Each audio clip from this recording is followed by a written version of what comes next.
Sorry, I was like not sure what I was supposed to call or not call or. Hey, Yeah, everybody. I spaced out. Good morning. Go to Howdy dirty. I'm re-putting our rescheduled time now, Hans. Oh, thanks. I was gonna schedule that so you didn't have to. It was my. That's tomorrow, right? Yep. Oops, not 8:30 for me. 8:30 for you. It would have appeared 5:30 for you. That'd be Be pretty like, epic. George, I'll be seeping. You are scheduling this meeting outside of this guest working hours. That's okay. He told me to. Okay. I'm usually working at that. My gosh, my phone is going crazy. Are we up on stream? Yeah, we've been up on stream since before. Right I on. usually Oh, this is go. everyone today, isn't it? Yeah, it's small today. Will's out, Nance out. No Dyson. It's us. Hello. Yeah. Who wants to go first? I'll go first. Go, George. Yesterday was frustratingly, I felt impotent yesterday with my coding, and I did not get done basically anything. Like I worked on a bunch of things and didn't get any actual progress done on anything. Oh well, I guess I learned how to do virtual overrides for functions in C++, which is really simple. But so I'm in the middle of designing the actually just trying to get the MVP version of the ability scanning and exploiting still in. So hopefully I'll be able to finish that today. And I think we have a meeting today. We do have a design time. So Brandon, I was gonna actually say, can we still do the design time? And Carl, if you're available too. The thing that I wanted to go over today was making sure that we're aligned on the MVP game loop, because I think that each of us might have a maybe just slightly different thing. It would be nice to just go through and just bam, bam, bam, list them out so that we know we're checking things off exactly as we go. And maybe we already have that somewhere, but I think we have more just the whole design doc of what we're looking to do for, all throughout early access. And it'd be nice to just get the chunk of, exactly what it looks like coming up. So let's do that today. And I pick, I don't know, Carl. Sure. Yesterday I did a bunch of playing in Photoshop, not particularly well, but I did it. I'm just trying to get some stuff up for the various sites, including Twitch panels and that kind of stuff. I also sent off a verified Discord application, which got rejected, mostly because I think the game is not live. Because I was looking through everything else and I don't see anything else we're missing. Just in case I switched emails on the Discord account and stuff to just hopefully check off another couple boxes. But once we get the itch.io stuff live on Discord, I think we'll qualify. It just has to be people can get the game. Okay. So that's kind of, yeah. Okay. Let's talk in our one-on-one today. We can probably come up with a way to shortcut that. So yeah. I got a handoff of info from Ant, and then today I was planning on being there for design time. Pretty sure I have a one-on-one with Hans, and then it's just continuing to try and get all the various stuff set up. Today I'm going to specifically try and focus on getting everything with Patreon across the line that I can, which is mostly tiers and goals and all the other random stuff that I just haven't filled out and need to do. So that's me. Brendan. So yesterday was mostly getting all our ducks in a row for the marketing plan and getting the rest of the team aligned, which, well, we did. We did it. We figured out what we're going to do for public development, and now all that's left is to do it. Other than that, took a look at the different tiering that we have set up for, what do they call that thing? Patreon. Patreon. Holy crap. Patreon. As well as the blurb that we're going to try and record today, Carl. Yeah. So take a look at that. Have something that looks like it'll be easier to read. And so hopefully we'll record it. Also did some research into other Patreon tiers to just see how we stack up. We're kind of weird because we're in between a long-term kind of like monthly subscription versus an early access Kickstarter thing, which I mean they're actually quite different, and so most of the models from what I know don't really follow that on Patreon, but we'll see how it goes. I think we're close enough that it and in an industry that should feel good, so seems fine. And then I had a one-on-one with Ant. So today, record with Carl, and who knows how long that's gonna take. Design time, and then post-design time, prep for Thursday to see what we can record for 30 minutes, and see if we can get a podcast out of that. Yeah, that's it for me. Hans. Yeah. So yesterday was focused first half of the day on Discord. Going through, we did our morning stuff and then got into conversations. Will, and then eventually pulled in Brandon and Carl to talk about Right. what we want to do from a Discord perspective. Got most of the diagrams in terms of the user flow done. Got the primary sort of role structure set up. Got the primary channel structure set up.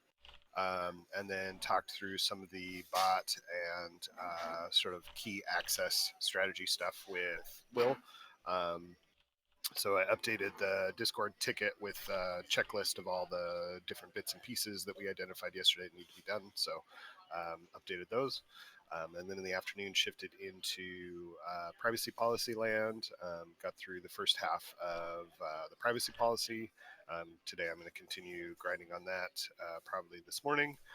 It is available in the ish shared drive and is in the web folder.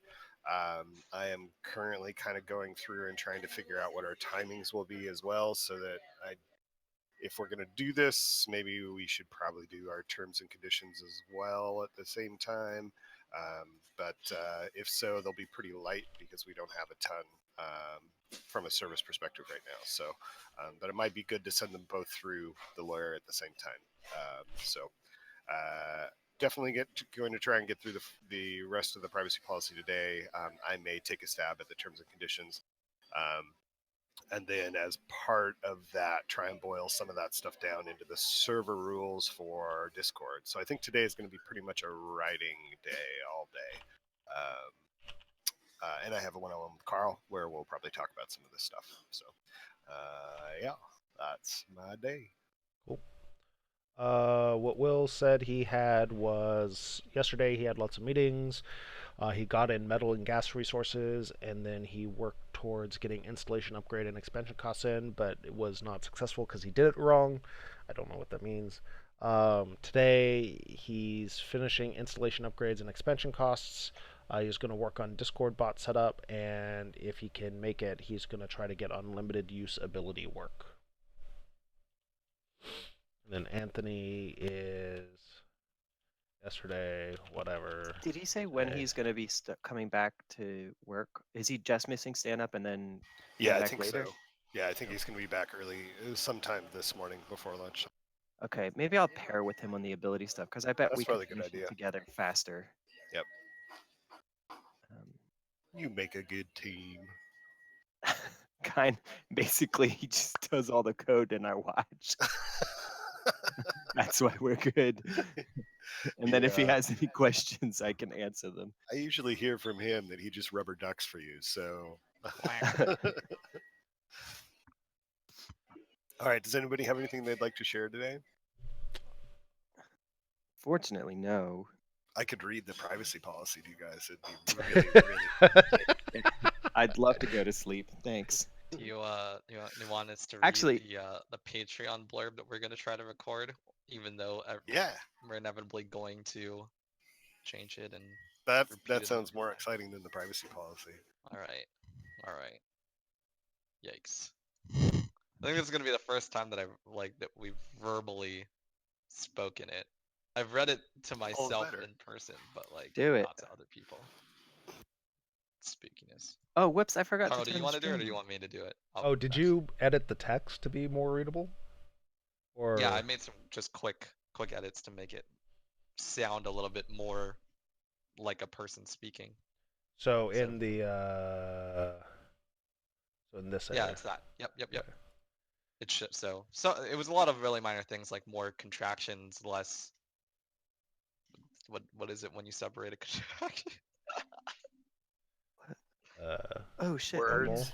Words. Yeah, more word. Yeah, whatever. Sure. We're Ghostly Bear Games, an indie game studio working on our first game. We're a US-based distributed team with shared backgrounds from well-known studios, and we want to try a different approach to game development. You can learn more about us in an article written by our founder. Link. Yeah, we're gonna post that part of it. We're on Patreon as part of that trying something different. We'll be sharing our game development process for those who pledge. We know that many people want to find out more about game development, so we'll be showing how games get made behind the scenes. We'll be providing a community space where current and future game developers can connect, all while we share our challenges as we make a game for you to hopefully enjoy. So, how will we share our development? First, we'll be putting together podcasts of a few of our regular meetings and discussions with each other each sprint. You'll hear us discuss and solve some real challenges for our game with each episode, focusing on the major disciplines of our team: game design, engineering, production, and art. We'll stream some of these meetings while recording them, giving the private Discord channel for patrons a ping when we go live. Additionally, we'll schedule Q&As and Let's Plays with different members of the team. Finally, we'll be streaming our stand-up every workday so you can always get a sense of the overall status of the project and see how we coordinate with each other from our disparate living rooms, offices, cafes of the day. We're excited to have you join us for this experiment as we open the doors of our development and hope to build a community around building games. We want to share how the sausage gets made, then refactored, and then have the team complain about mincemeat debt. So join us on this journey where we hopefully entertain you while sharing a behind-the-scenes look into developing games. We have an art team. Shh, dude, what the fuck? No, I'm just kidding. Good. See, that was about a minute. Yep. Which is important. Yep. I think one cool thing is about us streaming stand up and doing work and stuff like that is that people can see how I don't know how to say this without bragging, but we have a good company policy on like work life balance just in general. Like it's the best that I've ever had working at any company, and so they can see like a non toxic employer employee relationship type thing going on. Well, we also have some of the conversations between you and Carl. What's that? That was a joke. I didn't hear. Say that again. It's a joke. It's too late. The moment's over. Oh. The worst time for Discord to give me a blip of like, I heard something about me and Carl. I tried to make a joke. All right. Do we have anything else we want to share today? In the public development as a product document, we also put some information about the tiers for the Patreon. It's probably worth having you guys go over and take a look at it. Mostly because we're still trying to figure out like what is the right things, what is the right prices and stuff to put on those. So like if you have thoughts and suggestions, it would be good to get that in. Which folder is that in again? I can. I'm trying to find it too. I can just link it. Yeah, that'd be good. One other thing to think about here as we're making prices for these tiers is that this is going to bill monthly. So it's gonna what? Bill monthly. Bill monthly. It's like a subscription. Yeah. Yeah. Which is why I don't know. I think price sensitivity around that is very different from. Yes, most definitely. From most things. Yeah, though I will also say that there were like looking through some of the Patreons that I'm part of, there are some like crazy tiers. Oh, sure. But yeah, and those kinds of things are not out of the question, but we should make sure that we have some substantial offering for the lower tiers that gives people access, and then crazier access for those bigger ones. Yeah.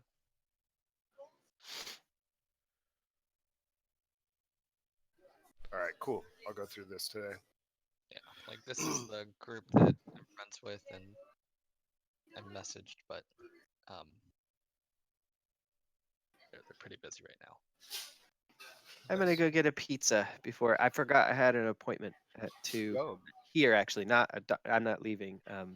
Someone's coming to look at the downstairs bedroom suite to potentially. To your oh yeah, okay, never mind.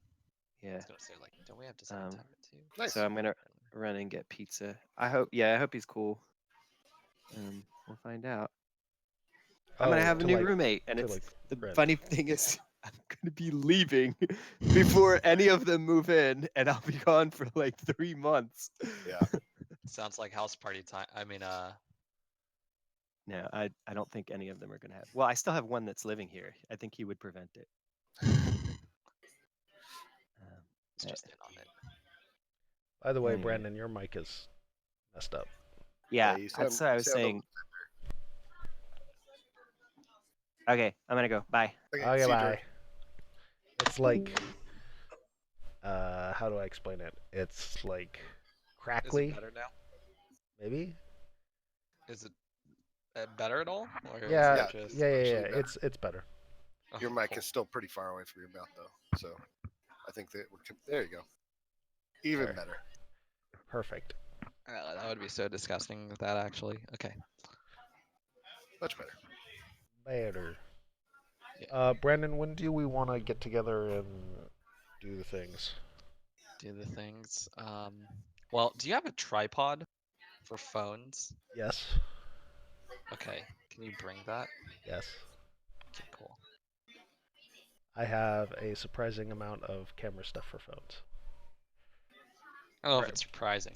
Perhaps. It's on brand, actually. Yeah. Absolutely on brand. Yeah, it's up to you. I mean, we can do it whenever. The only thing I have on the docket is the design time at 2.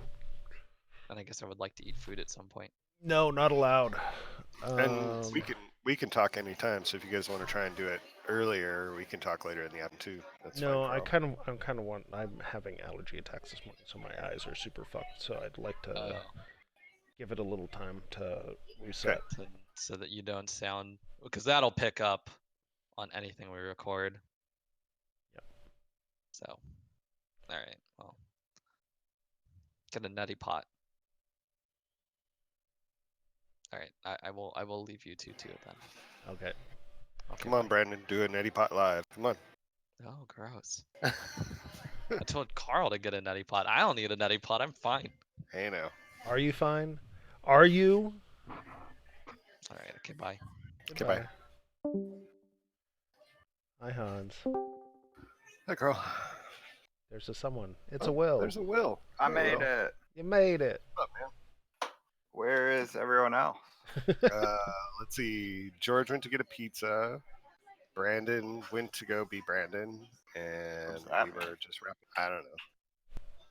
He was gonna write something and then I don't know, play a game. I don't know. Hans, do you have the stream up? Yeah. And Will, I suppose. I forgot I could show you guys this. Well, maybe I can show you guys this. Let's see. I don't have it up yet. Oh my God, it's Will. Cool though that I can see when I look at your name, it says that you're streaming. Oh, on Discord? Yeah. Yeah, which makes it easier to know that I'm on the internet. You are indeed on the internet. Thanks for doing Slay the Spire yesterday, by the way. Yeah, it was really good. It was fun. That was fun to watch. You did a really good job. Oh, thanks. Yeah, you're really good at explaining your thought process and being entertaining about it, like as you're running through stuff. So it was good.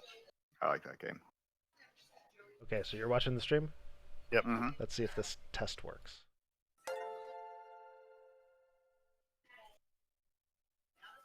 Yeah. Do you see the alert? Yep. Wait, what am I supposed to see? Here, I'll do it again. There was an alert that popped up in the middle. In the middle. Okay, I'm looking in the middle now. Oh no, but it's triggering my thing. Damn it. It says followers to affiliate in the corner. Yeah. Is that you? Did you put that there? Yes, I did. My sample goal. Is that the alert? No, I'm Ghostly I'm Breath I'm pops up. fixing it because it triggered when I did my tests. Gotcha. Oh,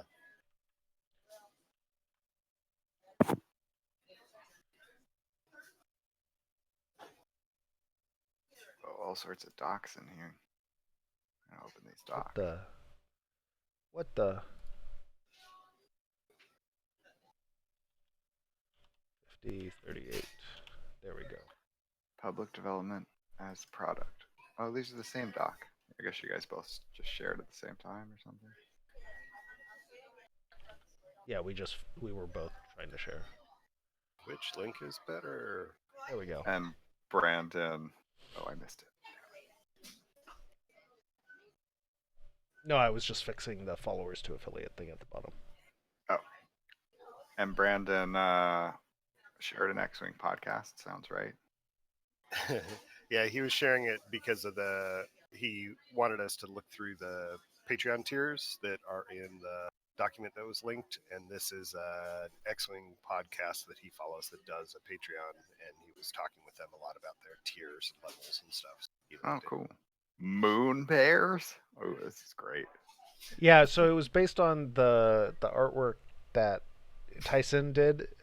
He provided like 3 little icon things because it's like provide art for your thing, and I'm like, oh god, what? How am I gonna come up with this? But like there were 3 little icons, one that had clouds, one that had stars, one that had a moon. So I was like, done. Yep. Nice. We were talking about the different factions that people could join, and by Mhm. we I mean you guys. I saw you posts about it somewhere. Yeah. I don't remember where. Marketing maybe. And then there was comments about gay bear innuendo jokes, stuff like that. Mhm. Anyways, I just wanted to suggest as a reference point for factions, Dune, because Dune has really good sci-fi factions. In comparison, like looking at the ish from an ish perspective, like how do Yeah, you create from an ish factions that are perspective. that are not necessarily direct analogies to current real world issues. Well, that was the thing that made me think of Dune, because I Right. kind of feel like they are, and I kind of feel like that's why they're cool. It's not entirely clear to me why we want to avoid that. No. Well, because my like the first place I go to with like ish is like the military faction, the labor faction, the like faith-based fact, and like I feel like it's gonna be really easy to tip over into the like, are you pro-military or pro-union? And like I that see. seems bad to Well, bring we just need to make in. it fantastical enough that it's like a thing that you can, because like I love playing a cleric, and I'm really like, if I get the option to join a religious organization in a fantasy game, I always do it. Right. But I don't go to church at all. And I don't God. Like I don't feel like those are related things. Right. Sure. But like if I was given the option to be part of the Empire or the Bene Gesserits in Dune, I would choose the Bene Gesserits every time. Yeah. You know. Anyways, Bene Gesserit's good reference point for cool, fantastical religion. Mm-hmm. The Empire is good reference point for cool military shit that doesn't feel. It feels like the Empire actually in Star Wars, doesn't it? Feels like Nazi shit. Maybe that's bad. Yeah. Maybe. But I think your point of how do you make them fantastical enough that they have a lot of the engaging hooks and so on and so forth without having to have as close a ties to the real world analogies, I think that's the challenge. Enough of a tie, because I think like if you don't, the tie is the engaging part, right? Yeah. The fact that it's at least a little bit like real life. Well, you want to be able to give the immediate relatability without carrying a lot of the baggage. Exactly. And there's a thin line there. Yeah. Well, I think there actually isn't a line. Fair enough. And we just sort of pretend that there is to make ourselves feel better. Fair enough. Yep. Pretty much. Yeah, I think the reason I play clerics in D&D all the time is because I grew up in an incredibly religious family, and there's something about kind of experiencing that messes with my psyche in a weird way, as a non-religious person. Yeah, and I think that's kind of the shit you need to tap into. Yeah, one of my favorite characters over the last, I don't know, 3 or 4 years was a paladin I played, which is like so not just not my thing at all. But it was very, there was something very cathartic about taking on that role and trying to think through that. So, yeah. All right, I am gonna jump. Carl, do you wanna reach out when you're ready for doing the 101? Yeah, I mean, I'm basically ready whenever. I think I just need to maybe refill coffee. Okay. And maybe I was gonna try an experiment where I put steel cut oatmeal in the instant pot and see how that worked. Ooh, I bet that would be good. Well, I've heard good things about that. I'm less concerned with it. Well, how do I say this? I am reasonably sure that it will taste fine. I am more concerned with amount of time I have to spend doing literally anything to make it, because steel cut oatmeal is supposedly one of the best things you can eat on a regular basis. It also, like, every recipe is like, yeah, this takes like 20 minutes on the stove. You should make it in batches of 20 and then freeze it and reheat it because it takes so much work. And when you reheat it, it still takes a lot of work because of how much water it absorbs and stuff. And I'm just like, I don't want to deal with any of this stuff. Yeah, I think the right ratios in the instant pot. You're gonna dump those in. You're gonna dump some like dried cranberries in. You dump some water in, some cinnamon. Shut it. You'll be done. Yeah. Overnight oats. That's the trick. Oh yeah. Then you just come home from your partying when you're really drunk. You throw together your overnight oats. You wake up in the morning, and it's the perfect thing to solve your headache. It's cold though. That's the downside. Yeah, I'm more of a hot breakfast guy in general. I'm really more of a hot food guy in general. I can do salads every once in a while, but like cold meals I just don't like, even with sandwiches, like I want to toast the bread so it's at least a little warm. Like, well, I can't do salads. I'm with you on that. Salads are dumb. I mean, I wasn't gonna go that far, but okay. I will. It's terrible. There's one of our factions, salad haters. Salad haters. There we go. Exactly. Yeah, I guess I don't actually. I feel like coming up with some ish factions would be the right thing to do for the Discord. But then I go back and forth between that and something just like, oh, it's the grizzly bears versus the polar bears versus the sun bears or something. Yeah, we could do that too. The one thing, without having necessarily the game live and having more context around the factions, it feels like a hard decision to ask to make. But then that goes into like how well we boil them down and explain it, you know, like can we really get that 2-sentence boilerplate that gets people hooked? So yeah. I also feel like it's like a totally normal thing, right? Like you turn on an MMO and the game says, are you a dwarf or an elf? And you're like, I don't know what dwarves and elves are in this world, but I like short people, so I'm doing that. Right. Yeah, that's fair. Well, and it's not like we can't change it over time, I guess, right? Like, you could have the event where, like, Discord seasons, I guess. Well, I mean, especially if we want to do, like, little community games around getting people to participate in stuff, we could be like, this is the season of whatever, and then whichever faction wins, you know, whatever, and then you reset the factions, and you're like, choose new factions, and who's going to win this time, right? Yeah, that'd be cool. Because we're game designers, and we can't help but over-engineer literally everything into a game.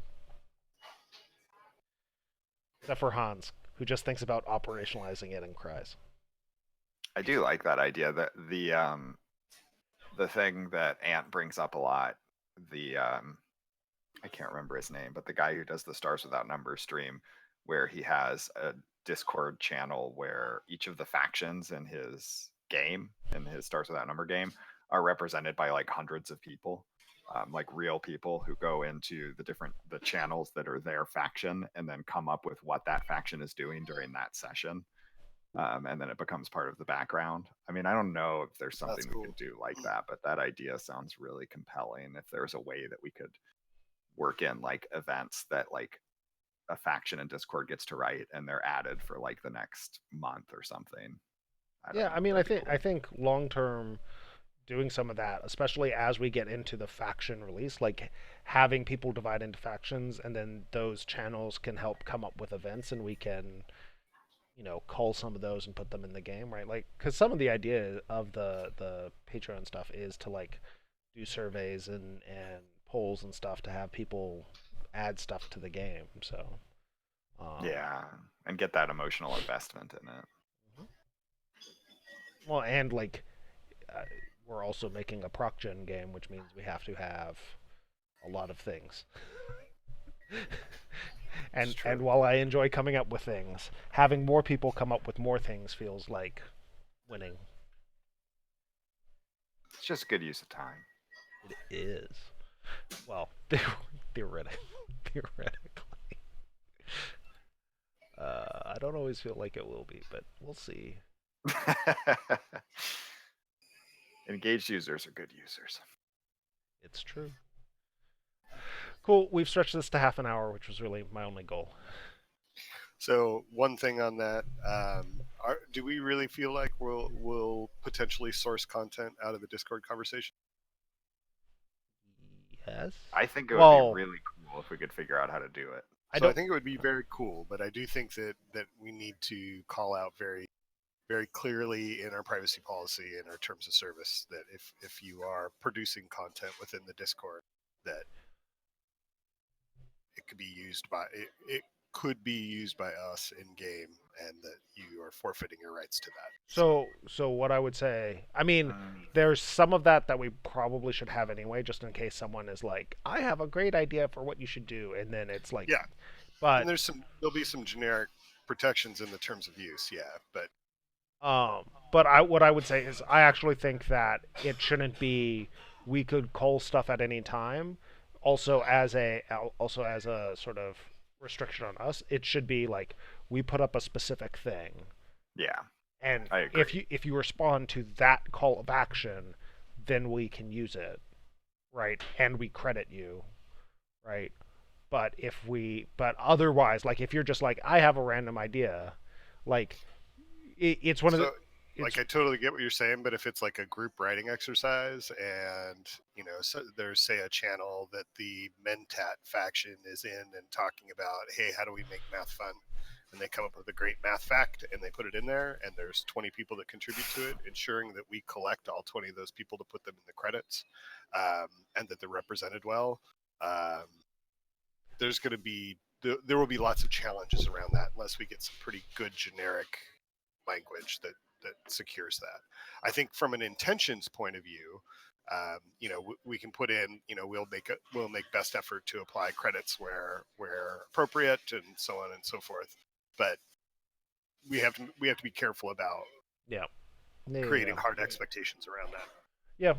Yeah. My pitch would be something like we give a lot of direction where it's like, hey, we're trying to figure out if the Mentats are more concerned with social status or money. And so then you kind of throw that into the pit. And then the hope is that you can kind of pull out of that, maybe through a voting mechanism or something else. You can pull out one of those directions that you're going to focus on it and then try and push people to build events with that idea in mind. Right. And I think the idea of taking concepts and themes out of it, that's a much easier play if literally there is writing that is going on and writing that we will utilize. That's a harder thing. But I do think that the more we talk about it, if we do have storyline stuff, I think we should have a pretty sturdy set of clauses about data that is submitted in Discord and our ability to utilize that data and apply credit as appropriate, as able, I guess.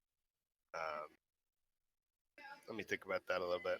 Yeah, I mean, my main thing was I was just like, I don't necessarily want people worried about, and maybe this is a weird, not a real thing, but I was like, I don't really want people to be worried that we could copy and paste literally anything out of Discord and it could end up in the game or something, and more so that when we are seeking stuff, and like not to create that expectation either, right? Like for their side, like, ooh, if I say something clever, it'll end up in the game, right? Um, but more to say, like, when we are doing specific things to put stuff into the game, there will be specific calls to action that would go to like a survey site or a poll, and the results of the poll we will put in the game, and like that's a group effort, and we're not going to necessarily specific thing. But then surveys would be like, hey, like free response survey, put in a first name, put in a surname, put in a ship name, put in a star name, and then we are also capturing who that person is so we can credit them, right? Yeah, having the results boil to a process makes that much easier, because we can then wrap that language around the process of submitting that versus culling it from Discord. Yes. And that's a much cleaner. Yes. Like there's already language that will help us Yes. that I've put in that will help us in instances like that. So I think going that way, where like the Discord is an area where people can brainstorm and talk and do those things, but then when the team decides, the faction decides, hey, we've got some ideas, they can boil them up to a form like that, and at that point, then there will be a disclaimer on the form that refers back to the privacy policy, and that would I also just I also just think it's going to be cleaner from a like, where is it coming from, sourcing and that kind of stuff. I think the bigger thing will just be like helping to coach the team on like, when we participate in the Discord, it's totally fine, and I want it to be for response and stuff, but we have to be careful about that layer between us talking to the community and what goes in our game, right? Because and just figuring out the right set of stuff around that. Mm-hmm. Also wanted to say that I listened to that podcast you posted, and it was super good, Carl. Any big specifics? Subnautica sounds really similar to us, like this place that the company was at, and the place that, like, the company itself actually just sounds really similar to us. The place they were at when they kind of went into early access sounds really similar. It was really surprising to me. I haven't actually looked at that game much, but my son loved it. He played it like crazy when it was in early access. It's really and I thought fun. the thing that he was hasn't played it much since it's been out of early access, which is. I thought the thing that was the most fascinating about it was the idea that they didn't realize what was cool about their game until they'd been working on it for a few months, and then they had a really big breakthrough that made all of their sales happen, and they had no really big sales until that point, which I think is where we're at too. I think we don't know what's cool about our game yet. I think we have ideas. And he was talking about how they had a bunch of ideas about what they thought they would add that would make their game cool, and that they were totally wrong. So that was interesting. And then there was one other interesting thing that he said. It was about finding the game, the market kind of like picking it up. I can't remember what the other one was, but there's one other thing that I got excited about when I was listening to it. I'll write it down if I remember. Cool. Yeah, you might just post in I forget where I posted that, water cooler or general chatting or something, and just like, hey, I listened to this thing. Here are some cool lessons that I took out of it. Totally worth a listen or whatever. Yeah. But anything you posted there, I could repost somewhere else. Oh my god, Han. Dying of fire.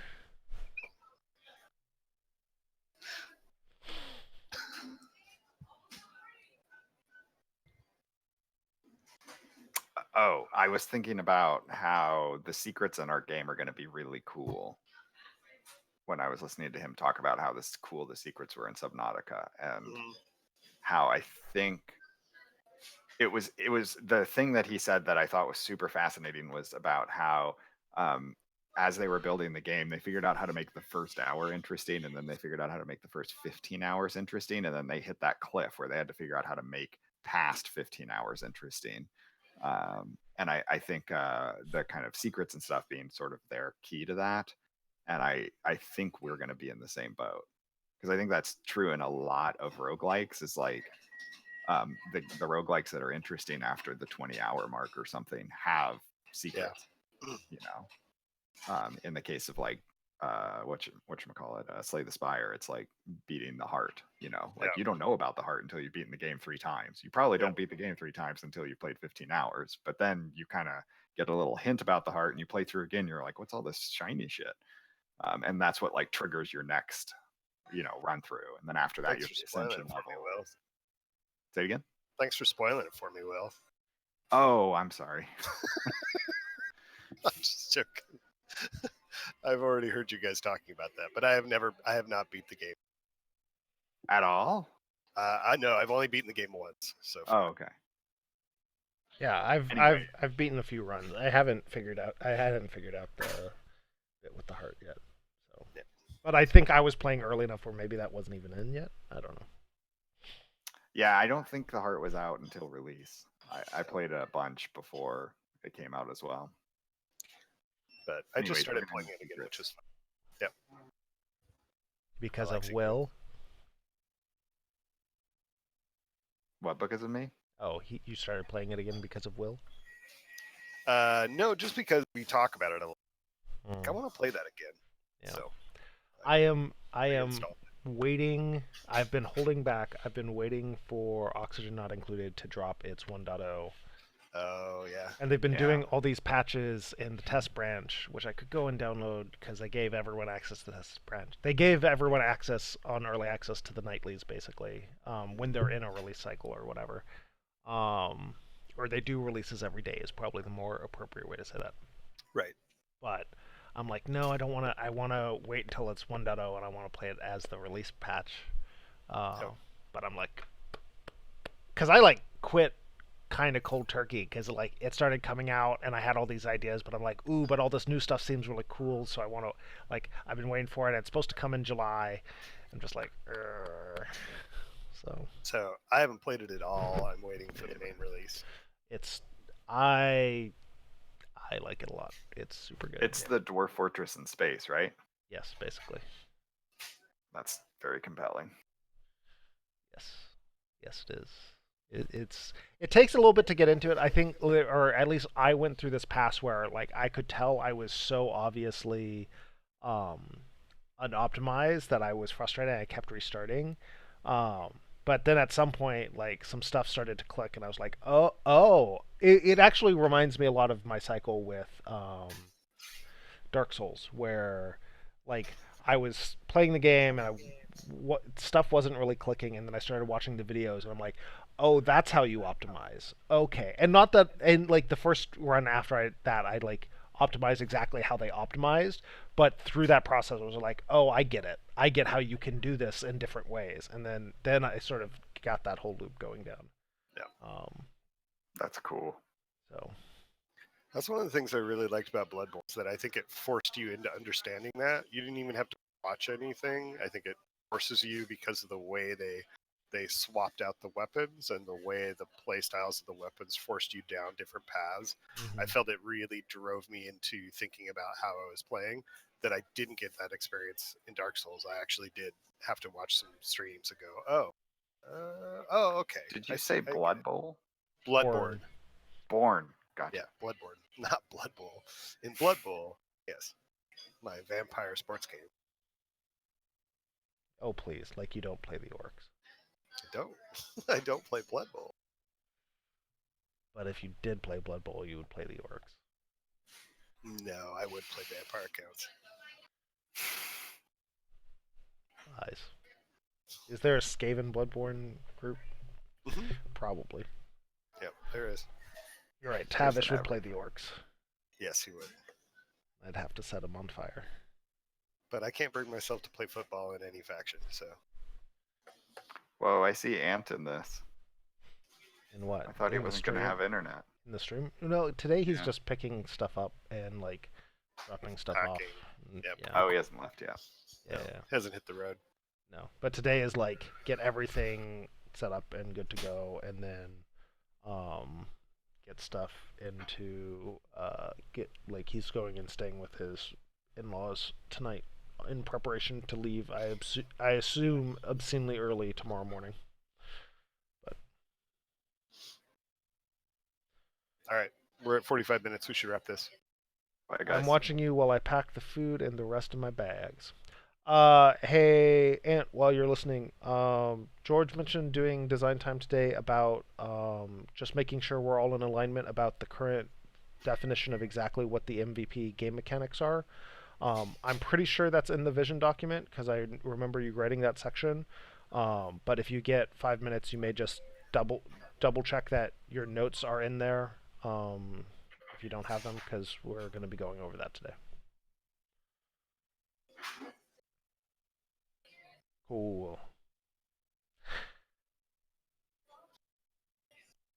We'll be sure to delete it and not read it and then complain that you never documented it.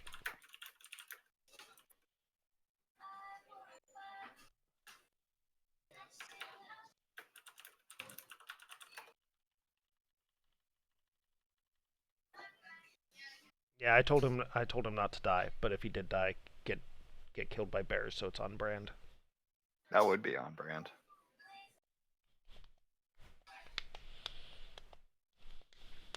Cool. All right. Thanks for tuning in, everyone. Mostly Anthony. I guess. I don't know. Anyway. See y'all. Later, folks. Bye. Bye.